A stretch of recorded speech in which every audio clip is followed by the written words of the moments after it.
What's up, grinders? Welcome back to the channel, and today we're going to be talking about Fluyo, the Duolingo app killer, which is kind of funny because Duolingo is out right now trying to kill itself, although it still is growing in the market, so it is still a successful app. But we're going to be talking about Fluyo. Now, for those who don't know what Fluyo is, I made a video reacting to a video from the CEO of the app. Fluyo was meant to be this like gamified way of learning languages.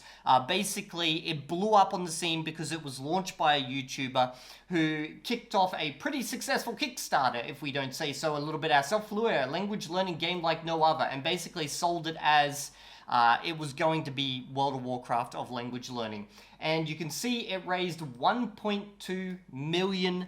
That's a lot of dollars, okay, for an app. Now, to give you guys a little bit of a summary of the things I spoke about in my previous video, which is this one right here. First up, I introduced the fact that I have worked as a CEO in startups. I've worked in the technical position, and I've worked as a programmer in multiple different startups, all of which have failed, funnily enough. This is not uncommon for startups. Most startups do fail, okay? Maybe I am the factor that caused them all to fail, but it is what it is, okay? So I have a lot of experience within this area and understanding what is in play when you're building an app, because that's the type of startups I've worked in as well, okay? And when I watched his video, and for a little bit more context, his video was basically him doing an apology to the community, to the community for the absolute botched launch of this app. It came out after much delays, and it was completely bug-ridden. It was a disaster overall, okay? And then he released an apology video, which wasn't really an apology video, and I kind of tore him apart for that, because like there was a lot of build up to it. Then he finally apologized. He did it in one line in Japanese, and it was not really authentic. And from what I understand from the Japanese viewers, or the people who speak Japanese or learned it, they said he completely botched the Japanese side of things as well, and made it seem like it was kind of like this. Sorry, my bad, guys. Anyway, and then kept moving forward with his video, and then the back end of the video was basically a call for further investment, okay? In order to really make it successful and bring in some of the needed features that they had finally learnt about, okay? Now, if I sound like I'm a little bit not very believing of that whole thing, because that's the state I was when I was in that video, I have gone down the startup route. I've seen startups, I've seen what CEOs do, I've done that type of thing, and I know what is going to fail based on just the way the CEO is reacting, okay? So when I saw that video, I was like, this is not authentic. It's a call for further investment. This is basically a last-ditch attempt to try and make this thing work. And I basically said in that video, within 1 year, this app will be dead. Do not invest unless you're prepared to throw that money out the window just because you like the guy who launched it, i.e. a YouTuber, okay? And since then, we didn't hear too much. A bunch of other YouTubers went out, tested the app, basically said it was absolute shit. Not a good sign overall. There was a couple of bug releases that were done, and then things kind of went all quiet on the app side, which basically means that the team fell apart. Behind the scenes, it's not going to be public knowledge. Well, maybe it is, I don't know. But like, the team fell apart. People went different ways because obviously the money dried up, okay? Now, we have finally had an update. So if we go to IKEA's YouTube channel and we go to the post section, not a video. There hasn't been a video in a while, but he is sick. He has been sick during the entire development of this thing and before it. I'm not pointing out anything there. I'm just saying that he is sick, okay? But if we go to the post section, he made a post where he talks about his health journey, but the back end of the post covers off Fluyo. And this is what I'm going to cover off on today, because I think this basically, it proves what I was saying. And it's also a little bit concerning in other ways. So let's read through this together. What I've learned is that to run a startup well and for your team to execute on your vision, you, as the founder, need to be communicating regularly, verbally, and thoroughly. Obviously, that's something, you're like, this sounds stupid, but this is actually something you do learn when you run your first startup, okay? And this is another thing, if you guys don't know this, okay? Yes, most startups fail. Most startup investors do not invest in guys who are completely brand new on the scene, because they know that their first project will probably fail. Very high chance of it failing, okay? It's usually their fifth or their sixth project down the line after a bunch of failures that have been becoming more and more mildly successful, where the investors go, okay, looks like we got someone here who's finally learned all the lessons that they've needed to learn along the way, burnt other people's money. Maybe now I will invest if I believe in this idea. So usually the first project will fail, okay? And this is where you do learn these types of lessons, which sound kind of like basic, but like if you've never been in a management position before, you learn.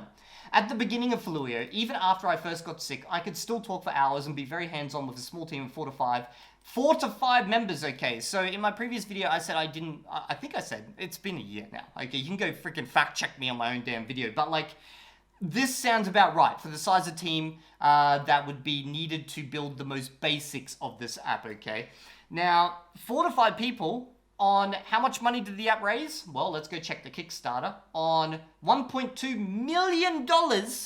Now, you might be thinking, oh, okay, well, $1.2 million, that should be more than enough to cover these people. It really depends on how the money is spent, okay?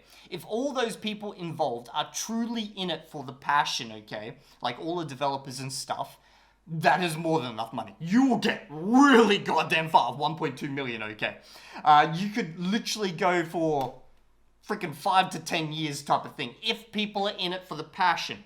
However, if the people you've hired are good at what they do, and they're just hired for, you know, doing a job, you will lose that money very, very quickly, okay? Because, like, app developers are not cheap. Good ones, especially, okay?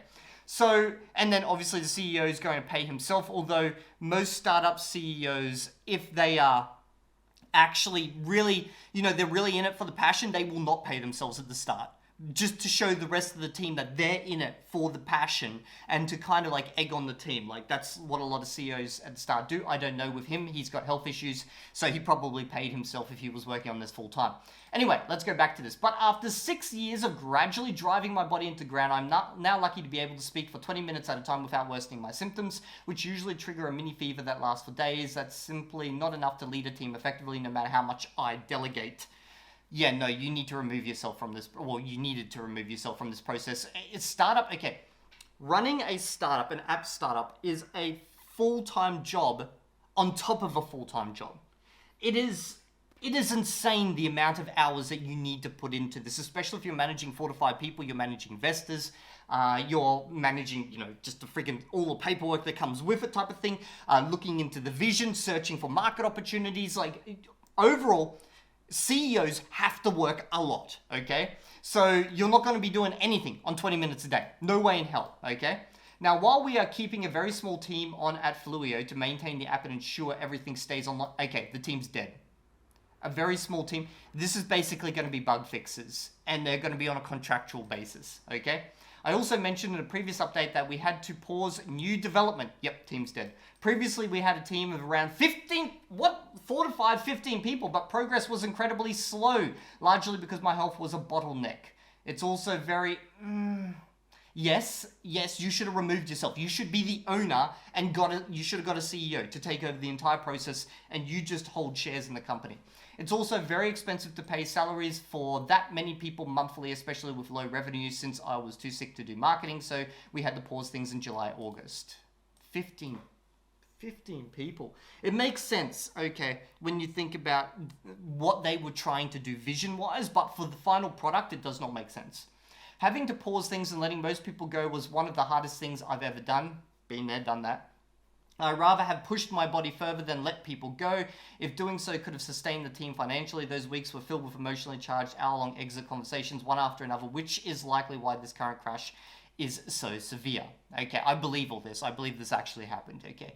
After the pause, I sent out an email in July saying that my hope was to rest and recover during August through September, that by October I hope to be back in good shape to restart work on Fluyo, bring people back and start populating. No, it's too late. Okay, you can't just let go developers and then just randomly bring on more. That takes time. Okay, if you're already letting go people because of money issues, it's going to take time to bring more developers in and actually continue development. It's harder, basically. It takes developers time to read through a code base, understand the code base, and then start to implement your vision and change things around as needed. But given how things are, that won't be possible, at least not until a few months into the new year. So here, this is a lack of understanding of how to work with developers. I'm really hoping I can start the rebuild by February, but that date isn't concrete as my body is unpredictable, and it's quite worrying that I'm still in this crash after so long. Here's the thing as well, okay. app development, the changes that happen on the App Store, in the Google Store, like policy changes, freaking changes around legal stuff that you'll need to cover off, within 1 year, if you do not have people constantly updating the app, it will become damn near impossible to try bring it back up to spec, okay? Back up to where it was just 1 year ago. I can't predict my body's progress anymore. I feel gutted, my illness has robbed me a lot, but to have a product and a vision that you care about so deeply, one you've sacrificed so much of your health for, stall at half of what it could be simply because you're too physically weak to lead others towards your vision, that's a special kind of pain. I can't really say anything on that. Okay, is it health related? Is it just, management related? Who knows? That said, I know there are still many folks who use Fluyo daily, keeping their streaks alive and genuinely enjoying it. Still, despite, well, this is not that strange. People use apps years after they've ended development because they just like them. Still, despite our best efforts, I don't think we yet have enough content, fun, or solid learning mechanics. Personally, I find the app is to be like a beautiful cake whose taste leaves a lot to be desired. Oh my god. So in my video, I said the problem was that they focused too much on the aesthetics and not enough on the core game mechanics and also, just teaching a language. So it's good to see that he's actually recognized that. It looks great, but it's lacking content big time. Making significant changes requires a lot of effort due to complexity of the app. Okay, what's next? Let's see. So as for my next steps, for the next few months, my top priority remain my health. Even though I haven't improved much yet, it's made a massive difference not having to actively manage a company while being this sick. This means there's no one there. There's no one there. He might have a couple of contractors who are just doing, bespoke bug updates as needed. Not having to speak, record videos regularly, or put out fires has given me a chance to truly rest, okay? Slowly but surely, I'm also going to be learning how to properly code, so that ideally in a few months' time, when my crash does break, my coding ability will be good enough for me to dive into Fluyo's codebase myself, to get my hands dirty and directly make changes both to shape the app to my liking, add new content quickly. If it took you 15 people or 4 to 5 people to develop this, you're a newbie coder, okay? It will take you quite a while to get up to spec. And I'm assuming, okay, I'm making assumptions here, as if you're dedicating a lot of your time to learning coding, but you've got, what, 20 minutes a day because you're so sick? This isn't happening. This isn't happening, okay? It will take you months to learn the code base. From there, I'll need to market Fluyo more and start rebuilding the team. That said, with my current level of coding knowledge and with how complex Fluyo is, if I went into the code base today, I'd probably break a lot of things low and likely wouldn't have the strength and know-how to fix them yet. Hence, I've got to build up my computer language skills first. One of the reasons I got into game development is because I worked in startups with programmers, and I was in more of a management position because at that time I was working as a systems administrator, leading a team that way, but I wasn't a developer. And this is kind of my thought process. I went through this thought process long ago, okay, 10 years ago or something. And I thought, fuck it, I'm going to go learn to code so I can actually understand what these developers are doing, because they're costing me a goddamn lot of money, and then it takes you time. Okay, I went full time. I did this full time. I went 2 years training at a academy, one of the best in Australia type of thing, while working after hours, learn coding and all that. And realistically, it was several years before I would probably do anything that would be production ready, work on anything that was production ready. So the idea of him doing 20 minutes a day coding, you're looking at 5 years. It will be challenging, however. I'm generally excited for one reason. In order to learn to code, you usually build a mini project to practice, and that's exactly what I'm starting to do. I sense a new product. For the last month or so, I've been coding on average about 30 minutes a day, the most I can reliably do per day without worsening my health, and I've been building a small side project, essentially a mini app. So he's got 30 minutes of health a day, and he's spending it on learning to code. This ain't gonna save the company. The company's screwed at this point. Way back before Fluyo, there was actually 2 apps I wanted to build. Oh my god, I was right. Fluyo and another one. That other app wasn't technically feasible back then, but with today's AI coding tools, oh no, it's going to be, no. No. He's gonna vibe code another app. It is now, even by disabled me. It's not super complex, but it's pretty cool. It's like a gamified speaking app with inbuilt SRS. He's building every single app that's been out there. I'm building it for myself because my Korean understanding has gotten really good, but my speaking is still arse. I'm too sick to regularly speak with tutors at length on italki. I wonder how he's improving his languages. He must be just doing a pure, like, a comprehensible input, like ALG method, if his listening is good, but he can only do 20 minutes of study a day. I'm assuming he's just sitting there, like, sick every day just watching TV. That's all he can do. Like, if I was sick and I was in his position, because I don't know about this sickness, okay, I guess that's what I would do too if it just exhausted me to actually study. So I needed a way to practice in short, fun, 5 to 10 minute bursts with ample feedback, dopamine, and this app does exactly that. If you're interested in testing it out next month, I'd like to invite some folks on Discord, YouTube to try it out. Ideally, it should support several languages. Oh my god, here we go. If we'd like to test it, you can email me here at his business address saying you're interested in what language you're learning, what level your app, and what device, iOS, Android. I'll reach out whenever it's ready and select about 10 to 20 people max to test it. Since it uses some AI, it's quite expensive to test, so that... This is... Okay, so basically, I can tell you what this app is. This app is basically using something like ChatGPT behind the scenes. You're going to have a conversation with ChatGPT.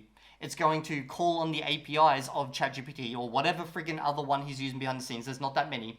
And you're just going to have a conversation via the app with some, pretty over-the-top interface with some commands behind. Testing will be free, and when the app officially comes out, likely January, health dependent, anyone with an active Fluyo subscription, anyone who backed the Kickstarter will get as big of a lifetime discount on it as I can give at cost to honor your support to this point. So you're not even getting it for free. You're still paying. Though I understand anyone who wants to cancel or stop using Fluyo for now, my hope is that this mini app can serve as a bit of an appetizer for those who are waiting, want more content while Fluyo is paused. Fluyo is complex with 3D models, data structures I'm not familiar with, etc. I feel bad I don't have the strength or knowledge to directly edit things without breaking it. See, I am a programmer. I've programmed 3D engines before, okay? I've done 3D modeling before. I've done everything he's talking about right now. This is no easy task, okay? To find someone who knows coding, like coding well, okay? App coding is easier than the type of coding I do, but knows coding well, plus 3D modeling, plus UX, all this type of stuff, they're literally a unicorn. Those are the type of things that every type of startup chases, those types of guys, okay? They are in high demand, and he's trying to become one right now. So a smaller separate mini app is the best I can do for now, which makes sense. A really small project, but I think it will be really handy for a lot of people who struggle with speaking, which honestly is most folks, me included. It's different from Fluyo, it has its own vibe, but I'm able to quickly implement my vision for it, and I think it'll be pretty cool. I guess there's one good aspect to this is that he's going to have to learn the entire process of how this is done himself. Although learning vibe coding is not the best way. It's teaching me a lot about coding and full stack engineering, which is needed if I'm going to tackle Fluyo's code base. Okay. To save Fluyo at this point, you cannot become the coder. You need to find some other way to save it, okay? You need to get some coders on board who are passionate about this project, and if they don't exist, it's time to shut up shop, to close it down, let everyone know, sorry, it failed, okay? What's going to happen though is it's just going to slowly fade out of existence. And honestly, it's nice because it gives me something to do with my health limit so I don't go crazy. Okay, let's go have a look at Fluyo on the Reddit. Okay, so this is the Fluyo Reddit. Okay, right here we got how is Fluyo doing? A post from 1 month ago. Fluyo is dead. Yep, founder is sick. Staff terrible at their jobs. I don't think there is a staff anymore. The CEO is missing in action. Oh yeah, that's right, because he got a co-CEO, which I also said was absolutely stupid. You don't have a co-CEO. That means you have two people with visions literally butting heads. Okay, the CEO is the chief executive officer, not the co-executive officer, okay? Or the co-chief executive officer. The app is trash, full of not only bugs but terrible translations. Even their own Discord mods are trashing the app, just people recommending that. Yeah, it's gone skis. It's gone skis. Oh, okay, well, I did see this coming. Yeah, just wanted to give you guys an update if any of you did invest in Fluyo, either via the Kickstarter or later investments. And if you invested into a later investment after watching my previous video, I want to reach through the camera right now and slap the goddamn shit out of you, and I hope you learnt your goddamn lesson, okay? Now, the second thing is, do not purchase whatever this Vibe app is going to be, okay? Yes, it's great for him to learn how these things work. Do not be the guinea pig unless you absolutely adore the guy and you just want to throw away money, okay? Because your first app that you build will be trash, okay? Your second app will be trash. Probably your fucking 10th app will be trash, okay? You will go through a lot of trash apps before you actually get to a point where you know what you're doing. And I don't even develop apps. I develop network systems for games, okay? Like, I've done apps, but like, I don't really do them anymore. But like, it's the same across everything. Think about it, like, it's your learning experience. You're paying him to learn if you buy into whatever that is, okay? Yeah, it's kind of sad. It's kind of sad. I do hope he gets better, though. Like, I don't know what else to say. Yeah, I'll see you all next video. I'm not going to say if you like this video, sub to the channel, because, like, that's basically me profiteering off the fall of him, but sub to the channel if you like my insights on these types of things and you want to be forewarned if I see any of this stuff coming up. And of course, if you see something coming up and you want to let me know, just drop it in the comment section below. I'll see you all in the next video, and if you're not there, that's alright. I will make you fail. But most of you have already done that without my help.